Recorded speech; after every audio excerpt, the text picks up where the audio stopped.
Good morning. Thank you for finding the time to meet with me today. First, I just wanted to introduce myself. My name is Panati, social worker here at the clinic. Uh, I just want to let you know that everything that we go over today during our intake is confidential. This will not be shared with anyone outside of our agency, and your personal details will not be shared with anyone from our staff that you do not allow. The only thing that I do have to report is if you mention harming yourself or others, or if you mention any sort of abuse towards anyone in your life, including children or animals. Is that okay with you? Yeah. Great, thank you. So I'm going to ask you a series of questions just to kind of get a brief understanding of what exactly is going on and how we can potentially triage assistance. Some of these questions may feel as overlap, so just bear with me. I just don't want to miss anything in learning about you and your history. So if you wouldn't mind just getting started, if you could just please state your name, your birthday, and today's date. My name is Mary Diaz. I am 41. I was born June 3rd, 1982. Today's date is July 5th, 2023. Great, thank you. Would you mind classifying your race and ethnicity? And how did you come to sit in for a referral with me today? So I identify as Hispanic and white. And my husband asked me to come in today to speak to you after having an issue at my now former job. Okay. Do you mind sharing or telling me what happened at work? Sure. Um, I have been going through an extremely stressful time, which has led me to start drinking again. I began drinking at work. No one noticed, but I had an altercation with a team lead and they let me go. I tried telling them this was due to a friend that had recently passed away due to an overdose of somebody that I served with. Um, but because I was drinking on the job, they still let me go. I'm sorry to hear about your friend passing and your departure um, from work. One of the things you mentioned there was that you served. Can you tell me a little bit about that? Yeah, I served in the Army for 3 years from 2002 to 2005.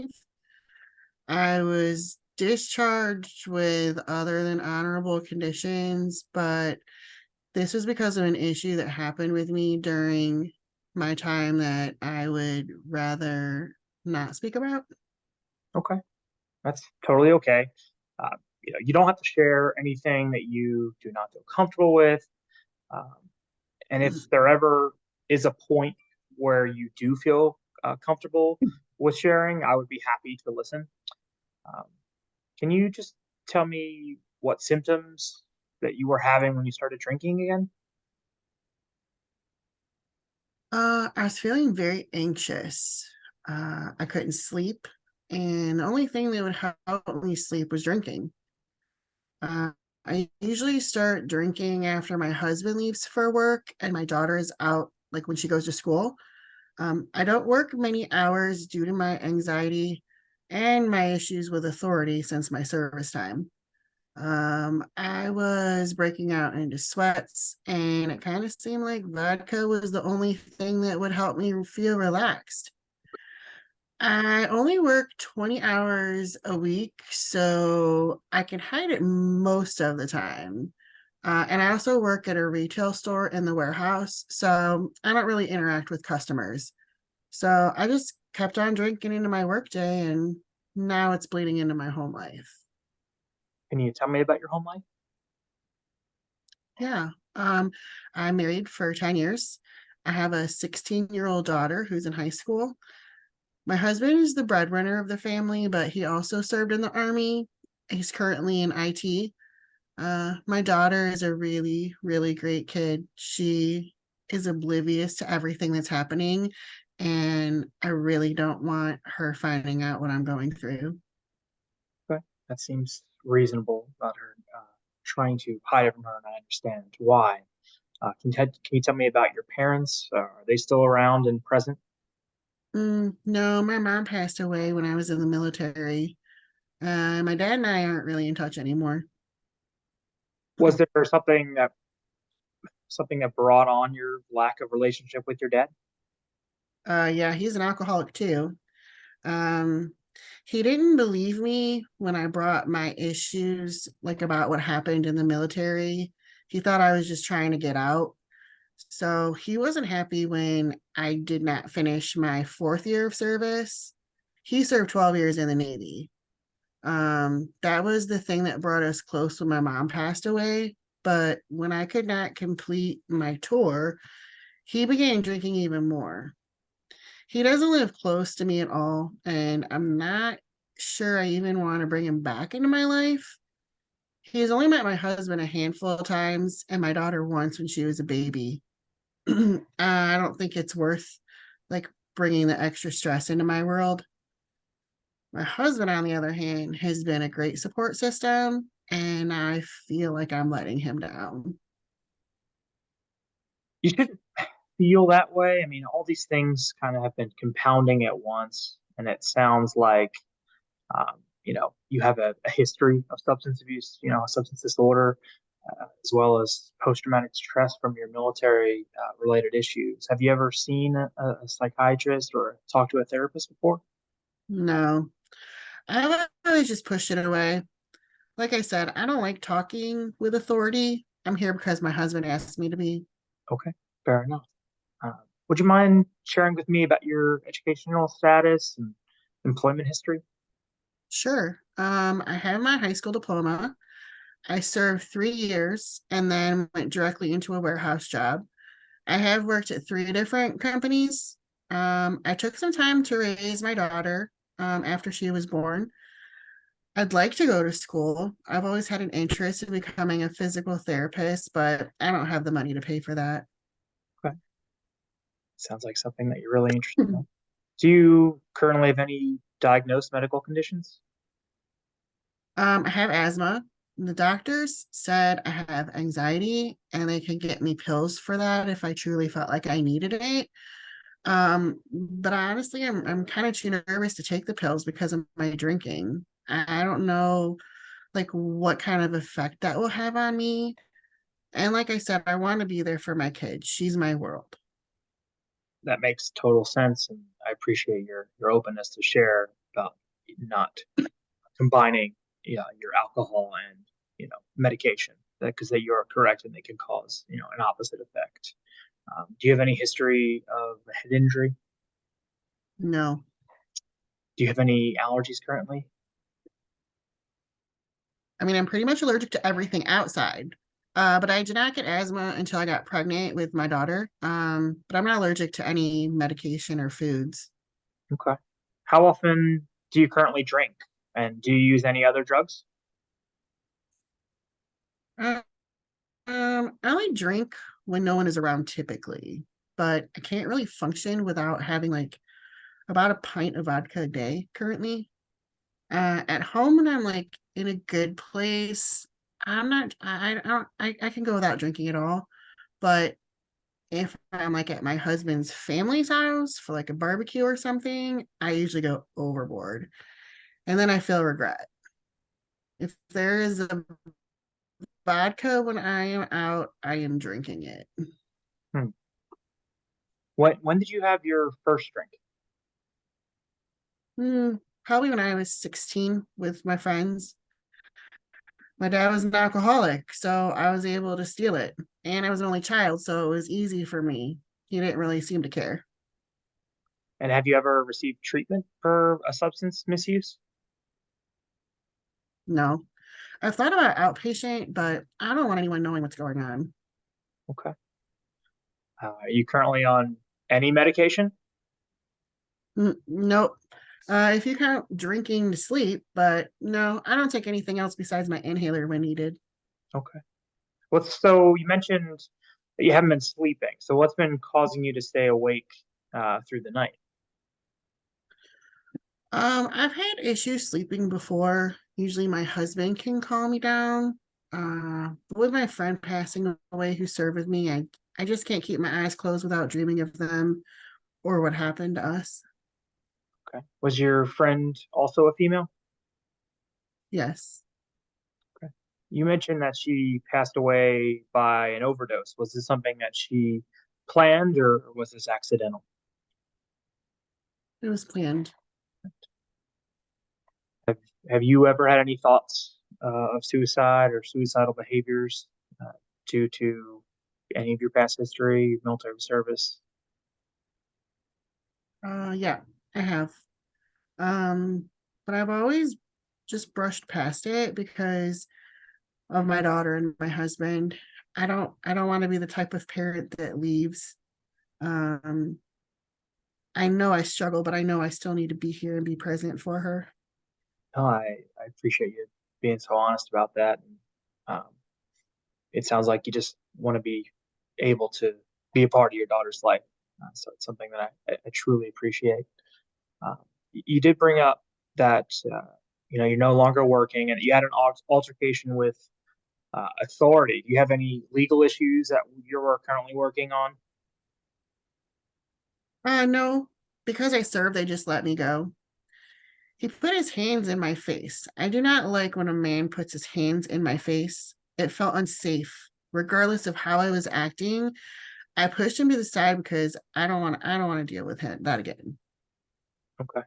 So currently no legal issues. That's a good thing. But you also just said the word again. Uh, do you have any history of physical or sexual abuse? Yes. Do you feel comfortable in elaborating, sharing? Time, was this during your time in service or was this at home? Um, it was during my service time and I I don't feel comfortable sharing. Okay. You don't have to share anything else with me, uh, but I would like to share a little bit with you if that's okay. So, kind of just based on this brief interaction, just kind of learning about you, um, I'd like for you to come in next week um, and continue this dialogue. I'd also like you to begin journaling at home if that's something that you've ever done. Kind of just anytime that you've had a thought that's giving you anxiety or making you feel uncomfortable. It could be something small, like when you enter the grocery store, or if you have a nightmare that you mentioned before that's keeping you up. I'd like you to kind of just jot it down, just to kind of write down two or three things. And is that something that you would be okay with doing? Yeah, so something I could do. Okay. In the interim, I do believe there's a few things that I can assist with. Though I cannot get your job back, and I would like to be able to connect you with a network of resources that we have, specifically with connecting veterans with job opportunities. It sounds like you were a good worker, uh, and you're able to work, and I think that's something that we can try to do when you're ready. Um, I also wanted to bring up another few things that may be valuable both to you and your family. So, based on our conversation, uh, I would say that you've suffered, that you might be diagnosed with post traumatic stress disorder, um, and maybe something called military sexual trauma, or MST, that's referred to. So MST is not something that should be taken lightly. Um, a lot of times veterans in during your time period, um, often got a bad discharge when they went to their superiors and asked, and told that the higher authorities.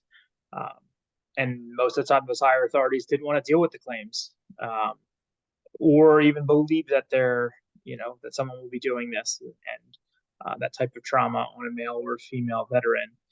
So they just kind of pushed you away and made you cast aside and made you alone, and didn't teach you what actually can be presented to you. So I know you've avoided your military life, and I you know, I want to let you know that it seems like it could be a benefit to you to bring that back into your life. Um, I don't think it needs to be a priority, but I'd love to get you connected with somebody, potentially a veteran service officer, on a claim to reverse your discharge. It's a pretty easy process, and I would be happy to help you along the way.